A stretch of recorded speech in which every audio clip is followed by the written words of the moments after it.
You're listening to an Airwave Media Podcast. What's something you learned in history class that you feel like wasn't the whole truth? Better yet, what's something you didn't learn at all that was omitted completely? That's what I like to call redacted history. My name is Andre White, the host of the Redacted History Podcast, the place where history's forgotten events, heroes, and villains get their story told, one episode at a time. The Redacted History Podcast. Real history never dies.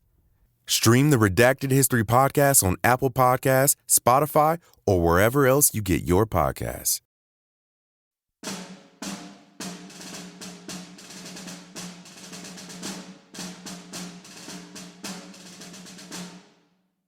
Leaving Carlisle on Tuesday, the last day of June, we marched swiftly southward. Cherries were ripe along the rock-walled lanes. Bringing camp hatchets out, fruit-laden limbs were severed, and we regaled ourselves as we swung onward. The spirit and morale of the Army were then superb. Sounds of strenuous battle reached us early on the morning of Wednesday, July 1st, as we pressed forward towards Gettysburg. Our brigade, Iverson's, led Ewell's Corps and was the first to become engaged as we hurried to aid A.P. Hill, then hard-pressed. Approaching from the north till within about a mile of the field of battle, we were filed off by the right flank to the Mummersburg Road. As we emerged from the woods and moved down the slope to the latter road, 20 pieces of artillery opened on us with grape from the left, inflicting some loss. Along the path, or eastern side of the field, and on a ridge, ran a stone fence, which formed part of the enemy's line. Behind this fence lay, hidden from view, more men than our assaulting column contained. The brigade advanced under artillery fire through the open grass field in gallant style, as evenly as if on parade. But our brigade commander, Iverson, after ordering us forward, did not follow us in that advance, and our alignment soon became false. There seems to have been utter ignorance of the force crouching behind the stone wall. For our brigade to have assailed such a stronghold thus held would have been a desperate undertaking. To advance southeast against the enemy, visible in the woods at that corner of the field, exposing our left flank to an enfilading fire from the stronghold, was fatal. Yet this is just what we did. And unwarned, unled as a brigade, went forward Iverson's deserted band to its doom. Deep and long must the desolate homes and orphan children of North Carolina rue the rashness of that hour. Sergeant H.C. Wall, 23rd North Carolina Infantry, Iverson's Brigade, Ewell's Corps.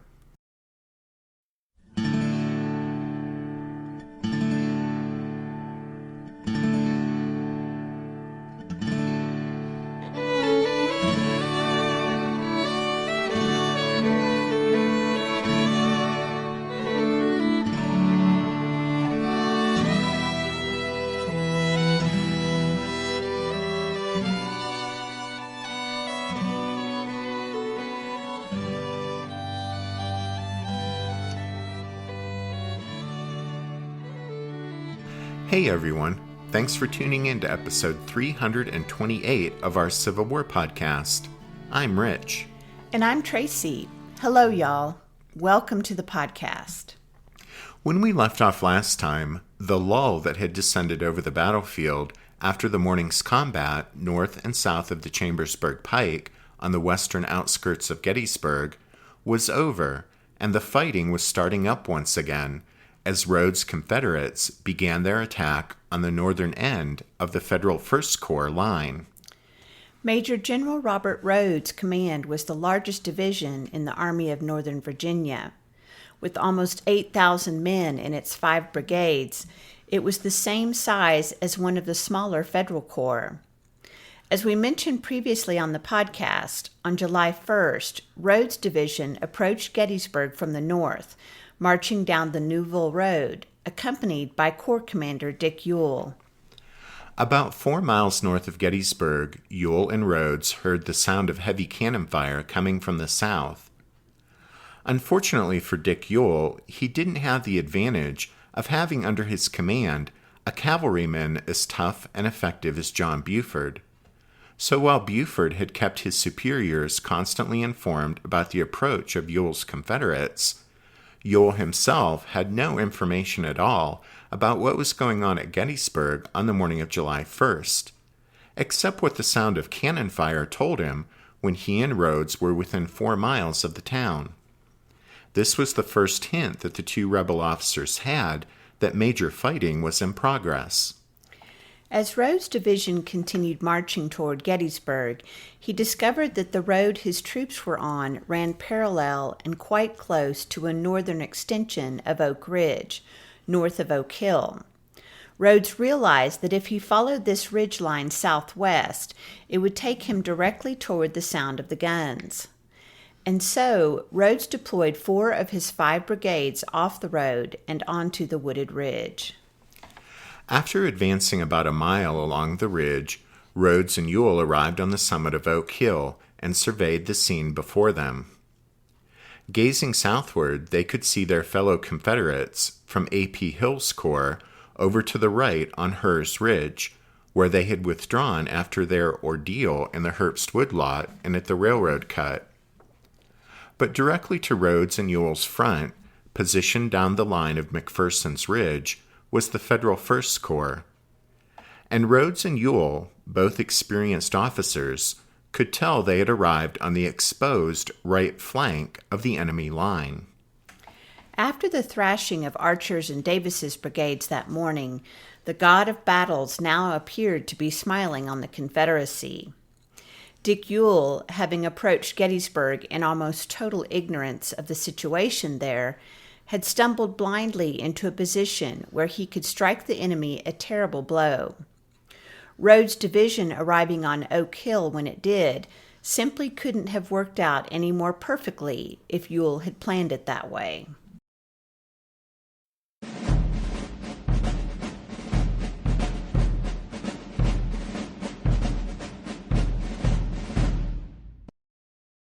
As you guys will recall, we said before on the podcast that earlier that morning, Ewell had sent his stepson and aide, Major Campbell Brown, to find Robert E. Lee and inform the Confederate Army commander that he was marching Rhodes' division and Early's division of his corps to Gettysburg.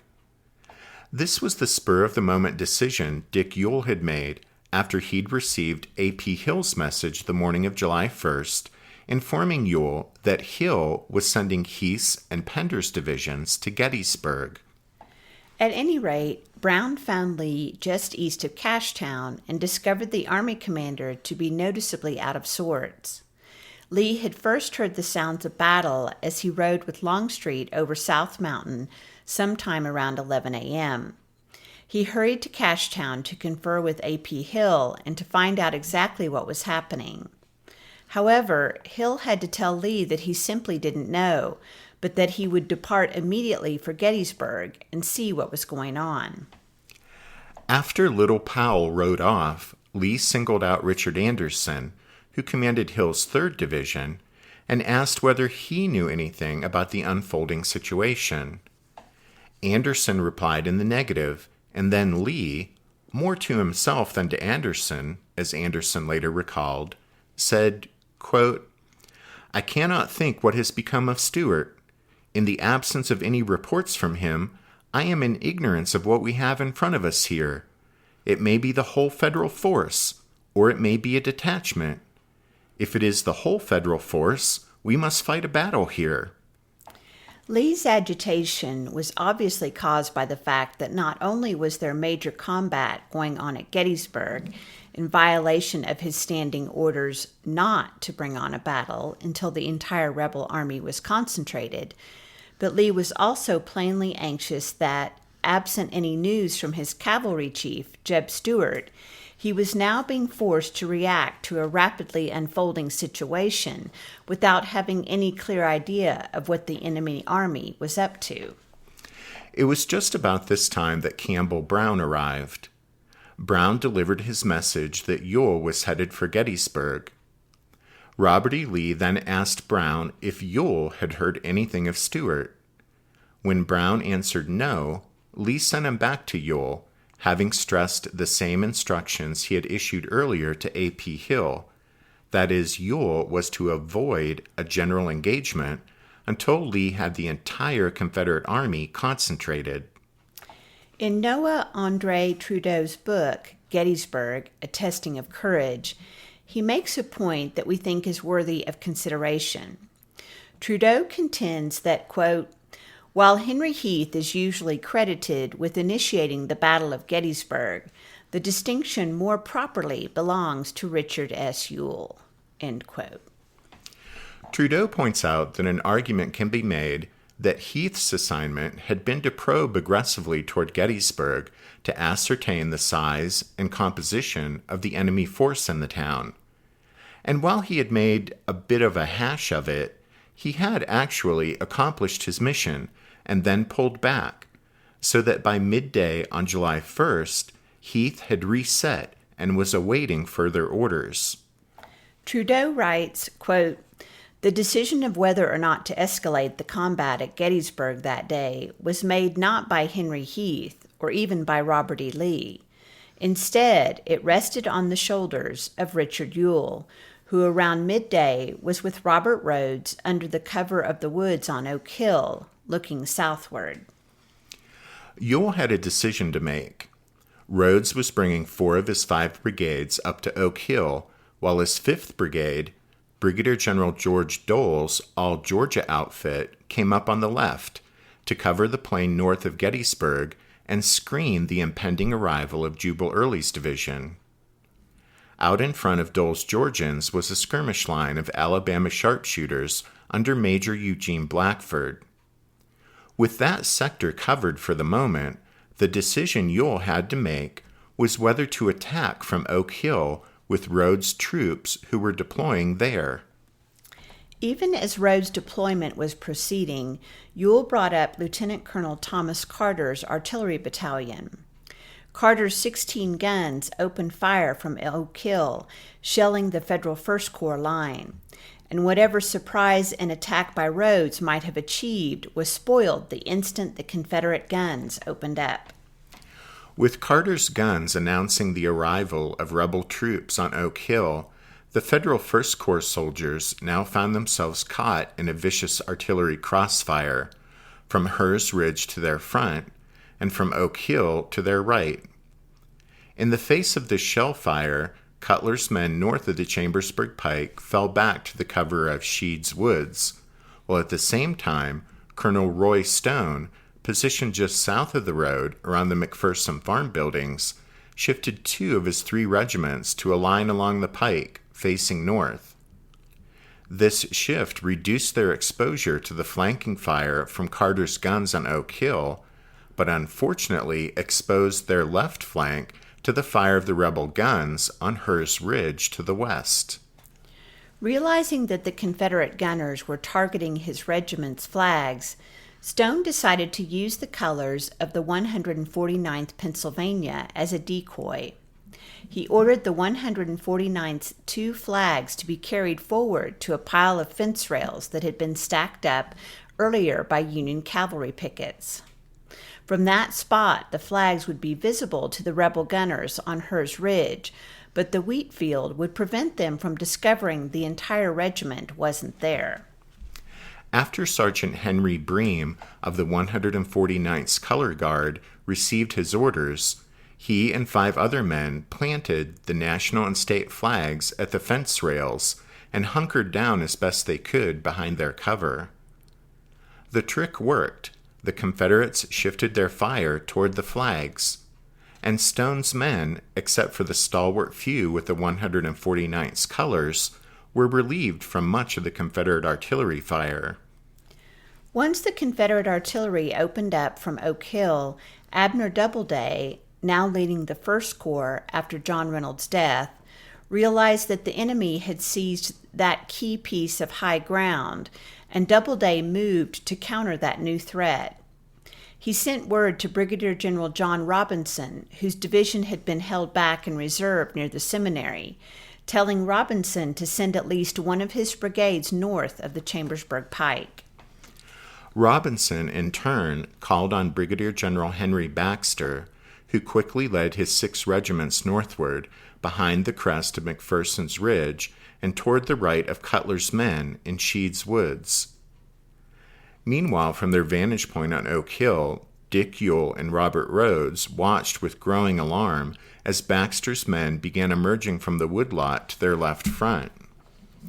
By this time, also, Ewell and Rhodes could see the blue-clad troops of the Federal 11th Corps coming out of the north side of Gettysburg and deploying on the open ground there north of town. Ewell and Rhodes could tell that, clearly, the situation was changing. But although the First Corps line to their front had been extended, it didn't seem as if the just arriving 11th Corps troops were tying into that line, so an opportunity still seemed to exist to smash the Federals on McPherson's Ridge. Ewell faced the moment of decision with Stonewall Jackson-like decisiveness. On the left, Rhodes' 5th Brigade, Dole's Georgians, would stiff-arm the just-arriving Federal 11th Corps there north of Gettysburg, thereby buying time for Jubal Early's division to hopefully arrive on the scene soon and deal with the enemy there properly. Meanwhile, from Rhodes' position at Oak Hill, 1 brigade would be held back in reserve, while Rhodes would use the other 3 to attack, to sweep forward from Oak Hill and smash the Federal First Corps line in front of them. By this time, Campbell Brown had returned to Dick Ewell's side after his meeting with Robert E. Lee and repeated Lee's instructions not to bring on a major fight. But Ewell believed that a battle was by now unavoidable. With the enemy First Corps line having been extended northward, and with the 11th Corps troops deploying north of Gettysburg, Ewell thought his hand had been forced. As he later reported, quote, "It was too late to avoid a general engagement without abandoning the position already taken up, and I determined to push the attack vigorously."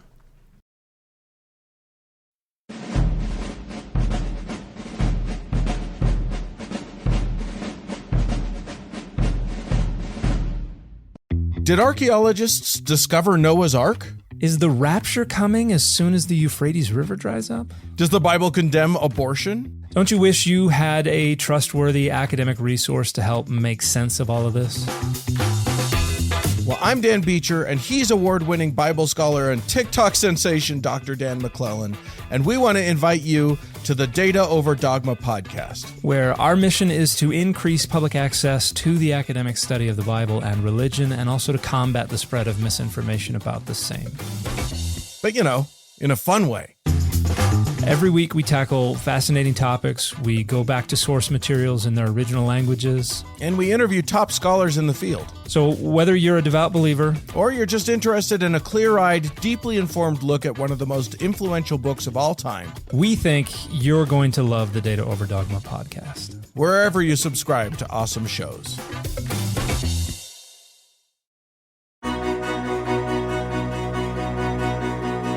History never says goodbye. It just says, see you later. Edward Galeano was right when he said that.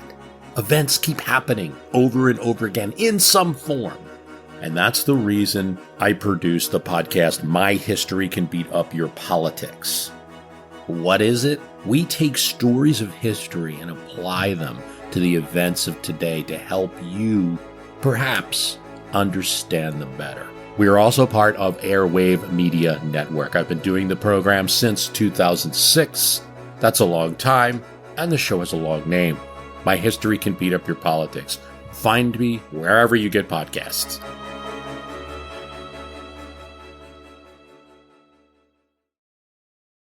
Rhodes hashed out a plan to attack south from Oak Hill with the brigades of Edward O'Neill, Alfred Iverson, and Junius Daniel. As we mentioned just a moment ago, Dole's brigade, operating on Rhodes' left, would keep the Federal 11th Corps occupied until Early's division arrived on the scene, while Rhodes' final brigade, under Stephen Ramseur would be held in reserve.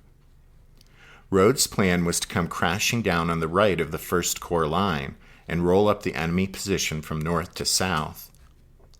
However, as John David Hoptak points out in his book Confrontation at Gettysburg, Rodes' plan would fall apart as, quote, poor communication, vague directives, uninspired leadership, and an imperfect understanding of the Union positions would all combine to result in a series of disjointed, costly assaults.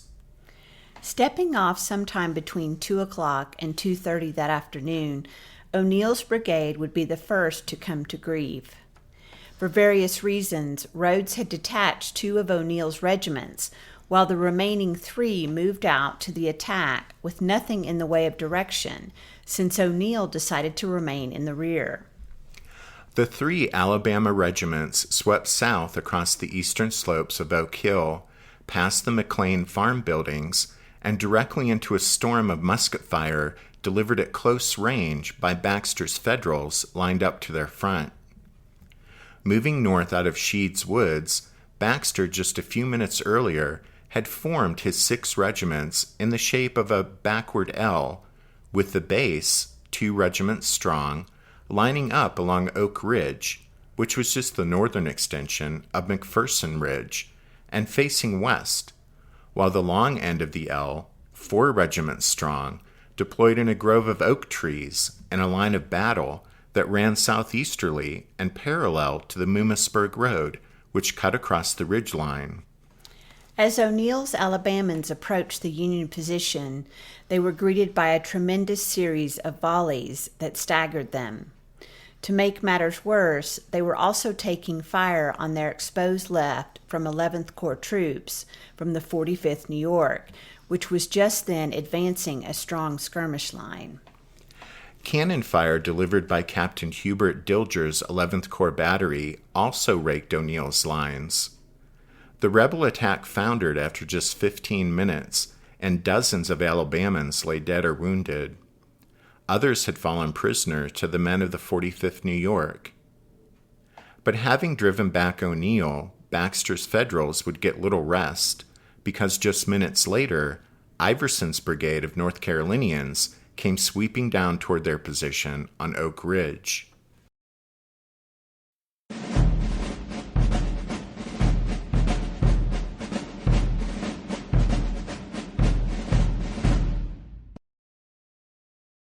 To confront Iverson, Robinson directed Baxter to reform his line along the crest of Oak Ridge, with all of his regiments now facing west. Baxter very quickly executed this change in position, with his half-dozen Massachusetts, New York, and Pennsylvania regiments now in a line behind a stone wall that stretched south along the eastern crest of Oak Ridge. Iverson's North Carolinians stepped off to the attack soon after O'Neill's men, with orders to advance to the right of the Alabamans. However, because of the terrain, Iverson's men couldn't see O'Neill's advancing. In an effort to close up on O'Neill's right, they wheeled to the left, angling across the stretch of ground that rose gently up to form Oak Ridge. Baxter's Federals, situated behind that stone wall, patiently waited during the approach of Iverson's 4 regiments. The Yankees were entirely out of view of the unsuspecting North Carolinians, who, for some reason, were advancing without skirmishers to their front, which meant Iverson's men, in their perfectly aligned ranks, advanced totally, tragically oblivious to the fact that 1,400 Federals were concealed nearby. Baxter's men thought it odd that the Confederates marching in their parade ground lines weren't advancing directly toward them, but were instead moving as if to pass across their front from north to south. Perhaps the rebels were making for Cutler's brigade's position in the woods several hundred yards to the south, but the fact remained the enemy was coming on and presenting their left flank to Baxter's men, who were crouched behind that stone wall. When Iverson's Confederates approached within 100 yards of their position, Baxter's Federals rose up and delivered a devastating volley that dropped North Carolinians by the hundreds. Taken completely by surprise, those who survived that first murderous blast simply fell to the ground, doing their best to weather the leaden storm that had decimated their ranks.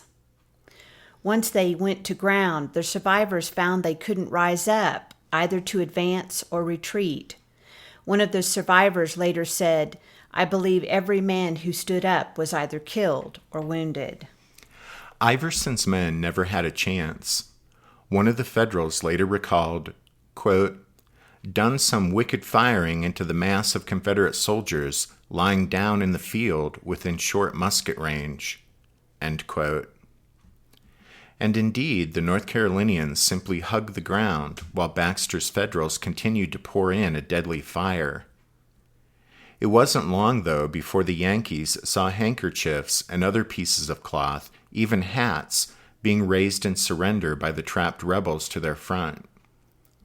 With bayonets fixed, Baxter's men surged up and over the stone wall and were very quickly out among the prone Confederates, hundreds of whom were taken prisoner and herded to the rear. The flags of the 20th and 23rd North Carolina were also captured. Instead of leading his men forward as brigade commanders were expected to do, Iverson, like O'Neill, had remained in the rear and now watched in horror as his brigade was annihilated. Within a matter of minutes, he had lost nearly 800 of his 1,300 men. Watching from a safe distance, Albert Iverson became hysterical and sent a message to Rhodes saying that, quote, one of his regiments had raised the white flag and gone over to the enemy, end quote. Well, that wasn't the case, of course, and if he had been leading his troops, as was his duty, Iverson would have known the truth. The survivors had simply found that further attempts at resistance would have served no purpose other than getting the rest of them killed as well, so they had surrendered to Baxter's Federals. As Sergeant Wall, the regimental historian of the 23rd North Carolina, would phrase it, quote, unwarned, unled as a brigade, went forward Iverson's deserted band to its doom. The next day, Confederate artilleryman Henry Berkeley examined the spot of Iverson's disaster. He wrote in his diary, I saw a sight which was perfectly sickening and heart-rending in the extreme. There were, by actual count, 79 North Carolinians laying dead in a straight line. I stood on their right and looked down their line. It was perfectly dressed. 3 had fallen to their front, the rest had fallen backward, yet the feet of all these dead men were in a perfectly straight line. Great God! All of Iverson's regiments lost heavily here, but the losses in the 23rd North Carolina, closest to the Federal line, were simply appalling. The 23rd lost 282 of its 316 men, including Colonel Daniel Christie, who fell mortally wounded, for a regimental loss of 89.2%. Many of the officers and men of the shattered brigade vowed they would never again serve under Iverson. When the Army of Northern Virginia retreated after Gettysburg, Iverson was given the post of temporary provost marshal, which was a polite way of removing him from field command. In October of 1863, General Lee approved Iverson's transfer to Georgia, where he subsequently somewhat redeemed himself by leading Confederate cavalry opposing Sherman's march through Georgia and the Carolinas.